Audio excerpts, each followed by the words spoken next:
Let's look at how to prepare a pivot table. So on the screen, I have data showing ticket numbers and months, number of tickets, the different years, and sales. The pivot table is generally used to summarize data or analyze data in a way that will simplify and create more meaning for the user. To create a pivot table, we need to first put your cursor anywhere within the data. It could be at the bottom, or it could be high on the top, and then once you've done that, go to standard toolbar and click insert and select pivot table and select from table or range. Once you select from table or range, Excel will highlight the data that you want to use to prepare the pivot table. So you will need to confirm whether this is the data. In other words, check where the data begins and where the data ends. In this particular case,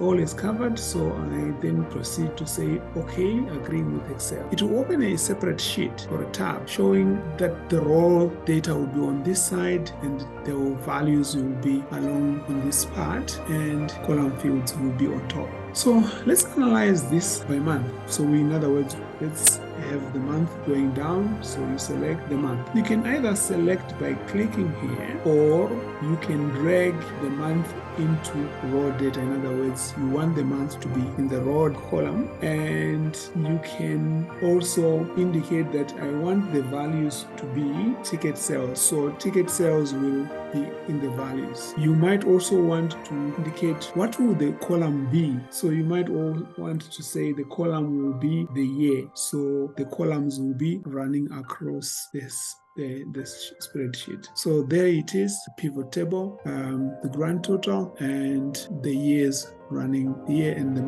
months going down as well.